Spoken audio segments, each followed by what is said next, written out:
Jay, we learned that Bronny James suffered a cardiac arrest during practice at USC. We've been hearing a lot of commentary about it, but I'm interested to know your thoughts.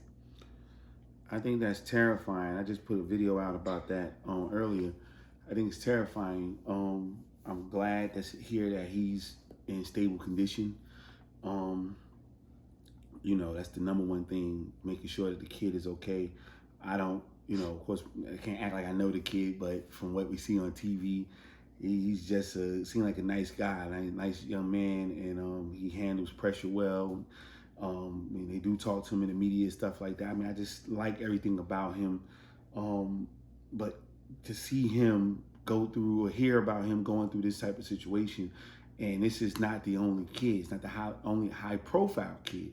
In recent years, you had Shaq's son that went through that situation, and it's a lot more kids that this is happening to, high profile or otherwise. Especially, there's a whole lot more kids, they're high profile children, but they're not coming from rich dads or ex NBA players. But kids are actually having a lot more injuries and a lot more of these cardiac arrests and passing out and all this other stuff today than ever before.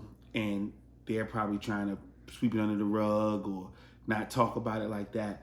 And so my question is simply why? And why has a lot of meanings. Like, why is this happening much more? Why aren't, people talking about it enough? And the biggest thing is, why is it that, when you have a dad who's a certified billionaire, that is that important for you to be out there going that hard to go and be an NBA player? Why? Those are things that I would like to know. I would like to know, is it some type of relationship between LeBron James and the NBA, or major players that used to play in the NBA to work their asses off to get their kids back into the NBA, and the NBA can profit generation after generation after generation? Like, what is it? Because he doesn't have to be there. A kid like LeBron James is worth 8 million, 7, 8 million now without playing a. He ain't played college ball yet, and he's worth $7, 8 million on his own. I believe his brother is probably already worth $1 million or more. Because their profile alone yields them to have so many social media followers. Bronny James is on the Fast and Furious whole rollout. So just to imagine what that commercial rollout was paying, and he's on commercials with his dad and everything like that. Like, he is a celebrity on his own at this point. He's done what he needs to do. Why does he have to go to play basketball? Why does he have to make it to the NBA? Why does he have to do that? And again, I'm not knocking him.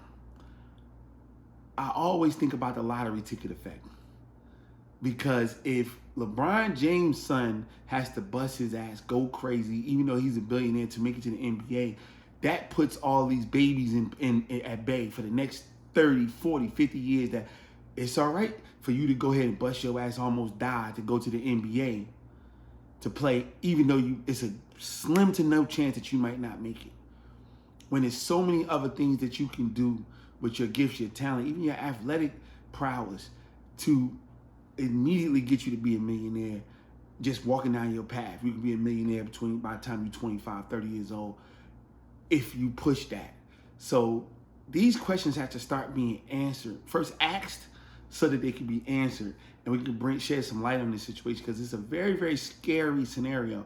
But people don't, you think on the surface that I'm worried about Bronny James. I think he's out of the woods as far as being hurt. Now it's up to his parents what they're going to do with him as far as playing basketball, because he is okay. Financially, they're fine. He has everything that some kids will never have in their lifetime, and some adults will never have in their lifetime. He's okay. His kids' kids is okay. You know what I'm saying? At this particular juncture. So he's good. What about these babies, the millions of babies, and the parents who putting their life savings on the line to try to get their kids, the things that they're enduring? You got mothers probably sleeping with coaches, coaches sleeping with parents. You got people are doing scamming people. This is a whole thing that's going on to get their kids with the opportunity to get a scholarship or to go to the NBA. And so these questions need to be asked so that you can raise these topics so that we can really know what's going on and if this is really hurting our babies or is it actually helping our babies.